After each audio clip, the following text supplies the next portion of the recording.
Hey everybody, David Costello here, founder and CEO of Jetpack Workflow and host of Growing From Podcast. Today's guest is a returning guest. It's Tyler Clark. He's back. He's the co-founder of Dream Firms, who helps the entrepreneurial accountant build generational wealth through the acquisition and retention of your dream clients. So we're going to unpack what that all means and so much more. But first, Tyler, welcome back to the show. Thank you so much for having me again, David. It's an honor. Your podcast is one of the very few that I think are actually worth listening to in this space. You do a fantastic job. And again, I couldn't be happier to be here. Thanks again. Yeah, appreciate the kind words. For folks not familiar with Dream Firm, we're going to talk about some of the frameworks you apply and even get into some of the tactical elements of things like building trust in 2022 and beyond. But for people not familiar with your content, give us a high level of what Dream Firms is all about and what you do. Yeah, so appreciate the question. And so from a very high level, Dream Firms is about how to solve the question of dream client acquisition. And I like to start with dream client before we even get into the acquisition part of things here, because I often find that a lot of accounting firm owners kind of have a firm that they happen to have. They start clawing together some revenue. They're taking any sort of business that can come their way, which is very normal when you're in startup mode and you may not necessarily have the capital to acquire a firm. But then once you start to have a little bit of breathing room, the game starts to be played in a really different way, which is you now need to be much more strategic and specific with what you choose to say yes to from a acceptance of client perspective. And you also have to be a lot more strategic in what you choose to say to the market. A lot of people say, I don't have high quality clients. How do I get them? And I say, well, what is the message that we're outwardly communicating and who are we specifically communicating it to? Because if we're not having a lot of conscious thought around that particular topic, it's no surprise that the market just kind of conjures up these random things or these random projects. Or I always make the joke of grandma's, 1040. Like we don't want that, but we're not actively saying what we do want. And that has a lot to do with, of course, dream client identification in and of itself. Then you move into the acquisition part, and that's all about building trust. That's really what we focus and hone in on as much as possible is how do you expedite the trust building process with the people that ultimately you're looking to work with. Yeah. And I know there's been books and workshops and probably multi-week coaching around this single question. And I'm trying to get in the next 2 minutes. So we'll see if it happens.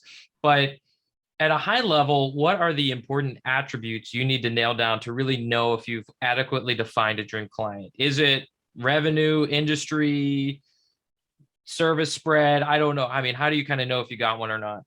It's a fantastic question. And it's one of the most common mistakes that I hear when I've conducted well over 1,000 one-on-one coaching calls in the last year with privately owned accounting firms with the leaders of those firms. And the first question I normally ask is, who's your dream client? And the things that I hear that are incorrect is that we mistake a service as a niche. So oftentimes I hear, well, I want CFO level clients. And I go, that's great. But saying CFO is not the same thing as having a well-defined dream client that would be in need of CFO services. And again, I think the positioning of those words isn't just semantics. It's who would realistically qualify for that. And you mentioned revenue size, and I think that's appropriate. I think when you go into that particular category, you want to make sure 1 to 5 million at a minimum is the revenue size, or has at least 10 employees, which is a good LinkedIn targeting platform for those using Sales Navigator and looking to get after that target market. But another thing that I've noticed is that we will oftentimes find ourselves listing criteria like they take my advice. And it's like, I love that you want to be seen as that advisor, but how do we target someone that is willing to take advice, right? It's sort of this amorphous category. And I go, okay, those are things that we don't necessarily want to use. They're important, don't get me wrong. But when it comes to the dream client identification piece, what we really want to make sure that we're doing is we are approaching it from the perspective of how will they know that they're speaking directly to them? And this is a roundabout way of saying, if you don't have a submarket or a niche and you say, I am for this category, it ultimately will not work as well as it ought to. All right. So let's say you've defined you're a dream client and you're ready to go. And one of the things that we actually haven't talked a lot about on the podcast, but I think is a really, really important topic, is around trust. You mentioned that at the beginning of the call. And so what are some of the tactical elements that a firm owner should be aware of when it comes to building trust online in 2022? And I'll preface this with one more thing. Everybody's online. There's no debate. There's no dispute. Everybody's online. You can't talk about it anymore. If you're like, no, my clients, they go, we network door to door. I mean, is there any doubt at this point? Everybody has had to move online because of COVID. So having said that, what are some of the trust elements you need to be aware of in 2022 and beyond? Yeah, so I always just say, put yourself in the perspective of your dream client, right? What is it that they're going to realistically be looking at when trying to make a value-based judgment of whether it's investing in you, whether it's booking a call, whether it's whatever the next step is in the trust building process here. And I'm a big fan of Google yourself. And that's one of the fastest ways to just get a quick look in the mirror of how sharp do the various profiles that I may have created at one point because someone said it's a good idea to have a Twitter account, but I have never tweeted in 5 years. And that doesn't look very good to someone who might take Twitter very seriously. That may be one of your dream clients. And they go, is this company even around still? Are they a scam company? Again, those things can quickly get associated with you because it is hard to know who to trust in this online world. And so by being consistent is one of the easiest ways to keep and maintain and build trust. So I'm a big fan of, if you've started a social platform that you have no intentions of upkeeping, it's better to delete it than it is to add another one on. Another way that's very a low-hanging fruit that we routinely help our clients to just to crush this particular objective is generating reviews. I famously quip all the time, online reviews are the digital equivalency of gold. If I could generate a brick of gold for you right now with a couple of clicks of a mouse and a well-written email, would you not be interested in that block of gold? They'd be like, of course. And that's how close you are to being able to get tons and tons of trust online, because you can tell me you're the best accountant in town until you're blue in the face. Probably not going to believe you. But if I see a lot of people who are similar, or even just a few people who are somewhat similar to myself that are saying you're the best accountant in town, I'm far more likely to believe you on your promise. So to me, it's a bit of a cumulative approach between reviews, making sure your socials are up to date, regularly posted on. This isn't an every day, but once a week to me is the bare minimum. And then also, what are your credentials, not just your CPA or EAs, but what are the other publications, thought leaders that are willing to host you, that are willing to say that this is someone that you should trust? Because that's always the fastest way to build trust. And that's fundamentally what I'm doing here with David today. Is I know that David has a ton of trust. A lot of people love what he does because he's been very consistent in delivering a great result with a great product over a long time. And by extension, when I get to come onto something like this, just as we teach our clients to be able to go on to other thought leaders and their industry related podcasts and publications, that's one of the fastest ways to build trust in the online era. So again, if I could summarize it, it's consistency, reviews, and being in the network of other thought leaders and allowing them to host you and your expertise in front of their audiences. I love it. And when it comes to reviews, I feel like we can overthink it because we're like, well, we need so many reviews, but I think it's relative to your competitive landscape. Certainly, if you have competitors that don't have any reviews, you picking up 3 or 7 or 10 reviews immediately elevates you to the top. And then if you have competitors that have 60, 70, 80, 100 reviews, which is a lot on Google or wherever you may go, even if you pick up a half a dozen or a dozen, it's still elevating your status. And I'm assuming if you're in a market where you have a competitor that has 80 or 100 reviews, you're probably actually in a bigger market, or that one person got a hold of Tyler's content earlier than you, but now you could still elevate yourself by just getting like 6 or 8 or 10 reviews. We're not talking 1,000 reviews. Yeah, and just to add on to that point, David, we conducted a study specifically on what I consider to be the category king of online reviews, which is Google My Business. I know some people use Yelp, and there are a couple other ones out there. I personally have a disdain for Yelp. That's hard to put into words that I wouldn't use on your podcast. But my point is that we did a study for what would be the most competitive landscape in the United States for accounting, bookkeeping, and tax services, which is New York City. And what we found is one single 5-star review put you ahead of 70% of all other accounting firms in the most competitive market.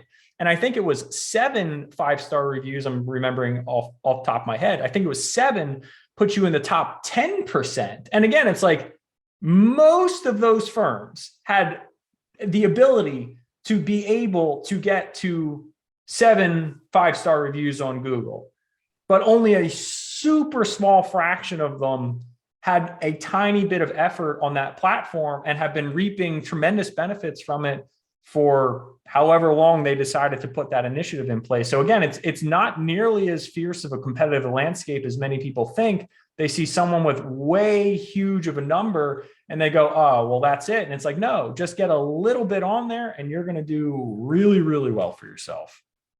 Yeah, well, talking about generational wealth, I mean, if you have that running for your firm, I feel like there's a high likelihood that you're going to acquire more clients just through the search engine visibility you're going to get. So when you sell your firm, you're also selling that value.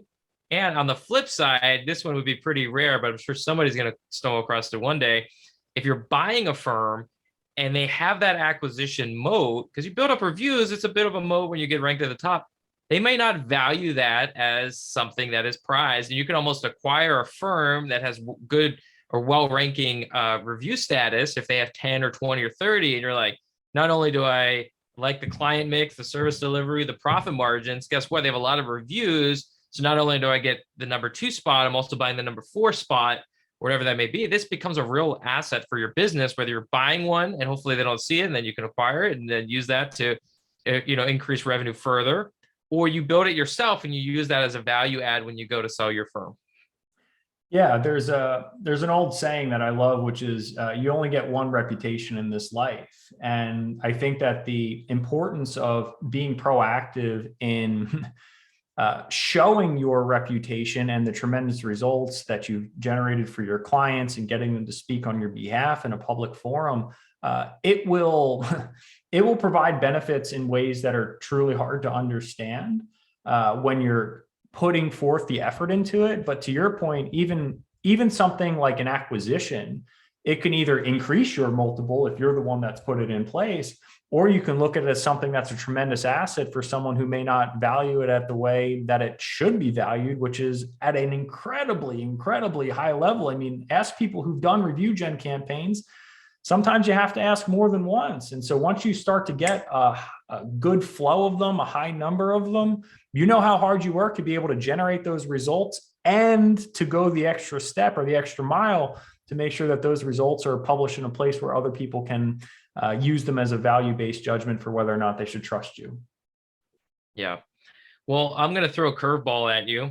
This is not something that you're ready for, but among many of the tools in your tool belt, you've been known to have a pulse on what's working from an acquisition perspective online.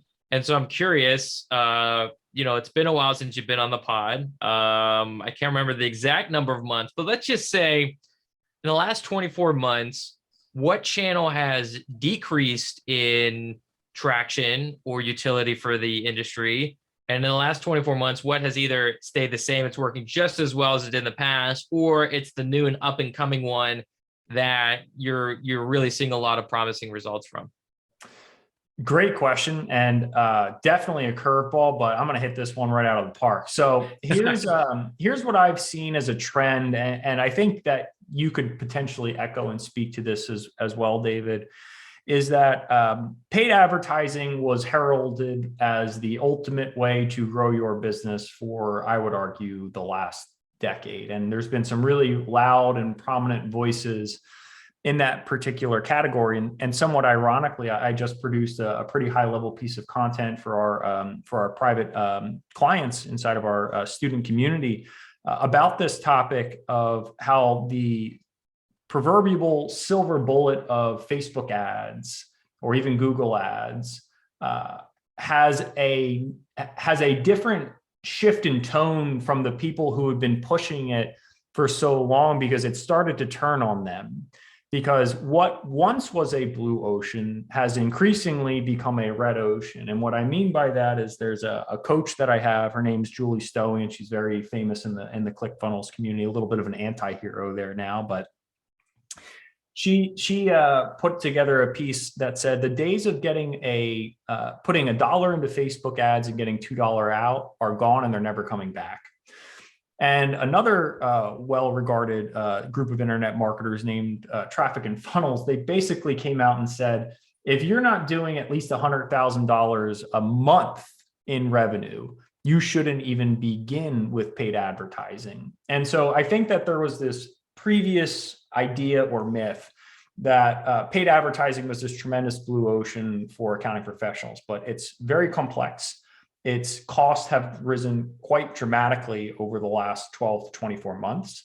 And so in my honest opinion, you have to be very careful about choosing to go down that rabbit hole, because it is a large commitment of time and it is a large commitment of capital. And I don't think you should actually go down it until you can consciously commit several $1,000s per month. No, you're not going to see much for it for 2 to 3 months, and still be okay with that. If you don't have that mentality, my honest bet is there's a lot of other areas that are increasingly generating better results, which is the second part of your question here. And I look at one of the tremendous blue oceans that is just crushing for our clients is Tyler, not to cut you off at probably the best moment. The listeners are probably like, "Oh my God!" But I do want to echo your sentiment here about Facebook, or I think it was the silver bullet, and it did work for a while. And I think Facebook or Meta or whatever, they will continue to buy digital properties. So they obviously bought Instagram, they bought WhatsApp. I'm sure if the federal government allows it, they will continue to buy up other social media platforms. We shall see, but they will continue to try to figure out how to expand their percentage of attention in the social landscape and then run advertisements against it, whether that lives in social or their dream of having it in the metaverse. But it is, I think, in a transition period right now where they're either going to figure it out and it's going to come back, or they're going to not figure it out and have to do other kind of monumental pivots, like a direct to consumer fee for a subscription to a gaming platform or virtual office space, or monetize it some other way. So I completely agree. Now that I've primed the audience to be so anticipatory for your answer, I'll go ahead. What's crushing it right now? Well, to me, it is where the attention is most. It is where the attention is, and I like to rephrase this, and I will give credit to where I first heard it, because I think people don't do that often enough. And I'm not a huge fan of the person I'm about to say, but every so often, you get a gem. But Gary Vee said, oh yeah, everybody thinks social media is for kids. And really what you should be thinking about it as is the current state of the internet. And that to me is really the way that I like to make sure that my clients think about this. Is it's not just about dancing on TikTok. And I'm not saying go do TikTok, because there's some weird things about the term accountant on TikTok for those unfamiliar with that. But my point is that when you use social media the right way, not just post on your Facebook page and pay some low dollar amount to have the same exact content that every other accounting firm out there has, but when you're truly using your dream client profile, you're specifically targeting them, you're specifically engaging with them, you're going to the thought leaders, you're getting hosted into their shows, because people are hungry for niche specific content. They're looking for experts to help them on things. I have a client, and a client we share, Emily Bryant. Emily Bryant is a rock star. And Emily Bryant came through is in our program actively right now. And she followed one piece of advice. She had been putting a lot of content out there. And all she did was change one part about this, which was to start to specifically address her niche on the front end. She said, oh my goodness, all of a sudden people are listening, where previously it was, here's the tax tips. Here's the guidance that you need to be able to understand about your business. But now she specifically, I don't want to give away her niche because it's super cool, but now she specifically says niche first, right? Like entrepreneurial accountants. And she's like, everything, all the engagement, niche specific clients are coming through. People are saying, you're speaking to me now.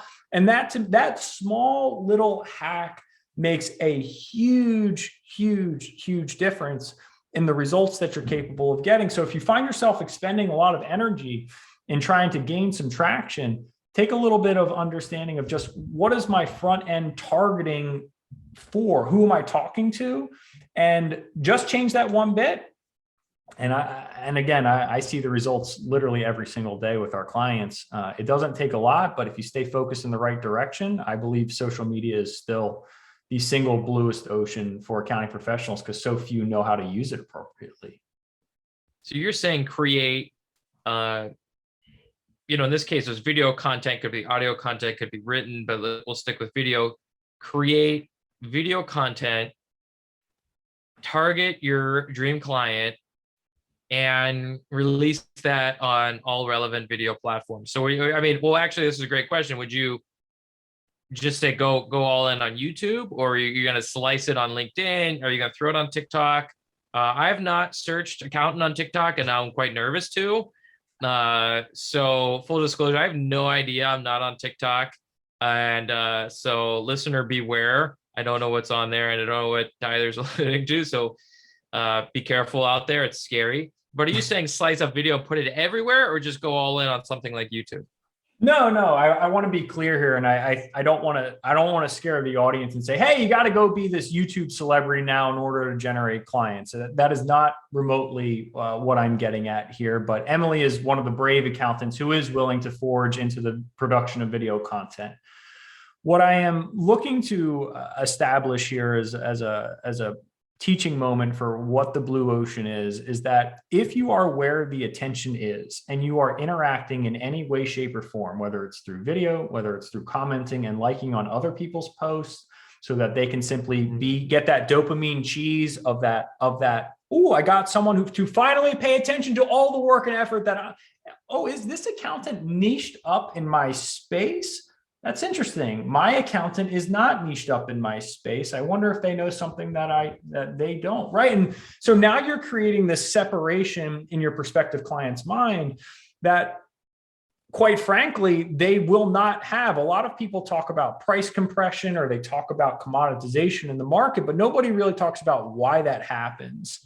And I like to say, well, is Nike a commodity? I mean, clothing of all things is certainly a commodity, but that little swoosh is worth billions of dollars because they specifically say who they're for over and over and over and over and over and over and over and over again.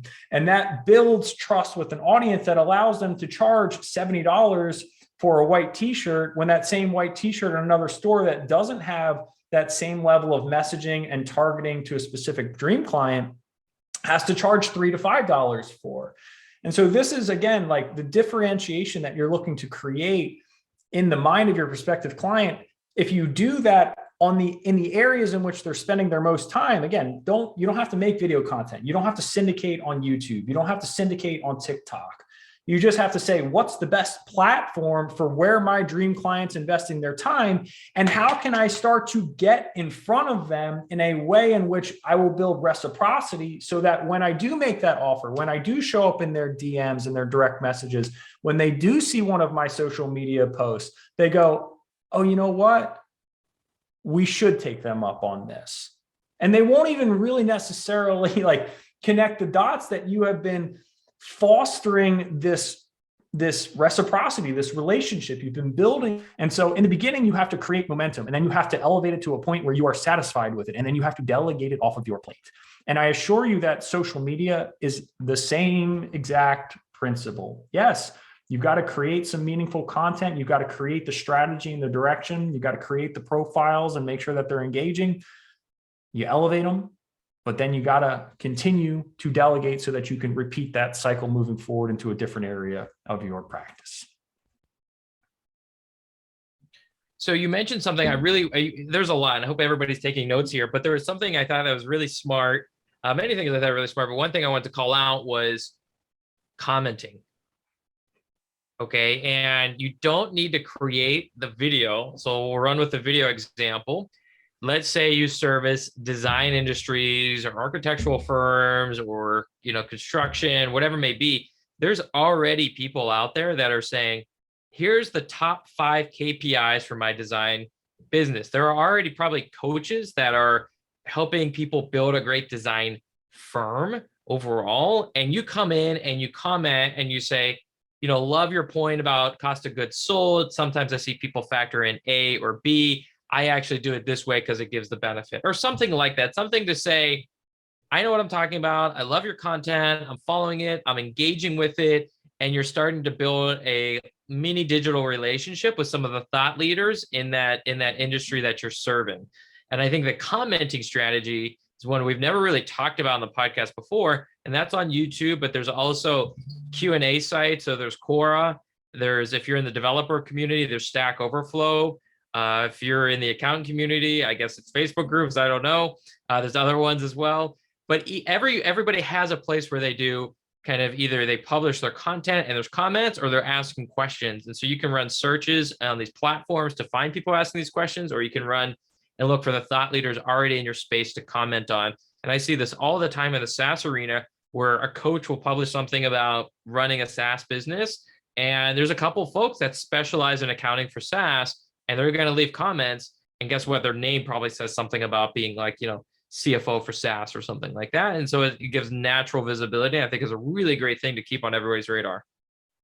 Yeah. Again, I like to sometimes use what I like to refer to as no duh marketing, right? Like there are some things that are just like easy and simple to be able to put in place. And this is one of them. And just to capitalize on this really quickly, the commenting strategy to me, sometimes people overemphasize that they need these like really highbrow, super high level intellectual comments. And don't get me wrong, I'm always a quality over quantity person, but this is also like paralysis by analysis, waiting for perfection. Sometimes just saying, hey, I really like this. This is a great piece of content. I appreciate you sharing. Boom, you're top of mind. Other people are seeing that. There's tremendous advantage in just understanding that a little bit of love and not staying a lurker, just interacting and engaging and being proactive and just being thankful that people are willing to share.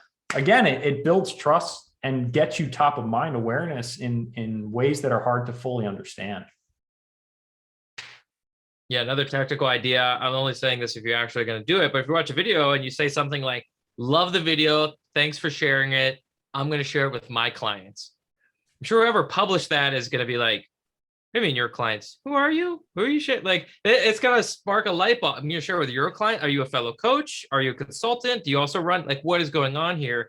And I think it opens up a curiosity loop where somebody might, again, not 100% of the time, but some percentage of the time, they're going to want to reach out or just see what you're all about. Precisely. Again, there's so many ways to be able to just build bonds quickly and just think creatively about if you were in their shoes, what would get you excited? And that to me is the fundamental lesson of all marketing. So I have one more question before we wrap up and tell folks how they can connect with you. But before I ask the one question, I wanted to also highlight how these things can compound together. You leave a comment, the publisher is interested. What do? They Google search your name. They see your profiles. They see the reviews. Oh, this person's real. They're legitimate. They run a good shop. They run a good business. Okay, I'll follow up with them. So these things are all intertwined and in many ways compounding, even outside of your dream client. You can find your dream partners through this strategy as well. Last question I have for you before we link up some resources is, this all sounds really great and excited for the audience to take this on. And if you take this on, you get the results, you got to let me and Tyler know. But what is the time allocation a firm owner should think about when they're investing into this arena of marketing? Let's say that they've done random kind of spurts of marketing, but what is the appropriate consistent output of time that they should be thinking about on a weekly basis? This is a question that I don't think enough people ask of themselves, or quite frankly of me, which is, as the leader of my firm, what is the allocation of my time? And so there's two different answers that I'll provide to this, because one of them is a little bit more nuanced and the other one's a little bit more high level. The answer to me is that every single business owner should have what I refer to as 3 hours of deep focus, uninterrupted, on working on their business instead of in it every single day. And the way I define that is when you're working on your business, you're building a system, which is a repeatable process that delivers a predictable result where you have maximum leverage. So you're specifically working on something that will continue to give you a result over time. Now, I know that's not a direct answer to the marketing question, but the way I don't want anyone to think about this is that you are now perpetually trapped in leaving comments and doing this for the rest of your life. I don't think that's a good way to think about your business, because I believe that burnout only happens when you cannot see the end in sight. You can get burned out in marketing and sales as much as you can get burned out in doing too many tax returns and being stuck staring at reconciling bank accounts and bank statements. Trust me, like, these things both have hard, tangible limits. And so the more specific answer to me is that the vast majority of accounting firms, I'm talking about like 99% of accounting firms, have literally no outbound marketing. They do none of what anyone talks about from an outbound marketing perspective. So even if you were to only dedicate 1 hour per day to something that is related to anything marketing related, like, forget commenting, posting strategies, content creation, like literally anything related to dream client acquisition, you will accelerate yourself to whatever growth goals you have so much faster. Because to David's point about how these things compound, all of a sudden you get reviews, and that's a system, right? You're ranking higher on Google. Now you're getting more consistent, predictable leads from Google. And now all of a sudden you've got a little bit of a content production strategy. And so you spend 15 minutes per week in your Facebook group, and then maybe you hire someone that now you spend an hour per day training and getting the process in place so that they can take that 15 minutes off of Zoom, and then they can share it as a recorded video on YouTube, where they can cut it up and they can make a small TikTok video. And I know that's pretty advanced, but my point is you create a little bit, then you elevate it, and then you delegate it. And if you continue to follow that principle, even with just a small time allotment per day, the way in which I see how this stacks for our clients, it's like, do your future self a favor and start investing just an hour per day into marketing. And the truth is if you can get 2 hours a day into marketing, well, the natural thing that happens when you do that with marketing is now you create demand. And when you create demand, now you have to sell. Now you're on the phone talking with your dream clients. And so now that balance of time, it shifts and it evolves. So I don't like to say you need this exact amount of time, because I tell you right now, you invest 1 to 3 hours per day in marketing for 2, 3, 4 straight weeks, you're not going to be able to continue to do that type of marketing, because you're going to have to transition that time to sales. And then by sales, what do you now need to transition your time to? To fulfillment. Once you have too much fulfillment, operations, hiring and training and managing. So again, to me, it's a very fluid conversation, but a little bit goes an unbelievable long way, because it's just such an untapped opportunity, because most firms just are legacy and they haven't needed to do any of it. Yeah. Well, I love it. If somebody wants to reach out, say thank you, learn more about you, your program, your clients, what is the best way for them to connect with you? Yeah, so dreamfirms.com is a very simple way. We also run regular free CPE credits on cpaacademy.org. So if you want to just come check out our flair, get a little bit of free training on either lead gen or on sales, we've got 2 different webinars. We also have a free to join Facebook group the Proactive Accountants. You can just search for us on Facebook, and we have a very active YouTube channel where we share basically a free coaching training lesson every single week. It's known as Dream Firm Spotlight, but a simple search, Google search for Dream Firms, will hopefully help you to build trust with us a little bit faster, because we like to take our own medicine here. I love it. I love it. Well, be sure to check out Dream Firms and all the resources that Tyler mentioned. If you couldn't jot down everything today, all the links and resources and questions and tactics we had talked about, we're going to list everything at jetpackworkflow.com/blog. That's jetpackworkflow.com/blog. If you enjoyed this interview, help us get the word out by leaving a review on the podcast, wherever you may be listening. And if you really love this, it sparks something, a new idea, a new concept you haven't thought about before, share it with a fellow firm owner who might be facing similar challenges. Tyler, thanks again for coming on. Pleasure, David. Have a great day.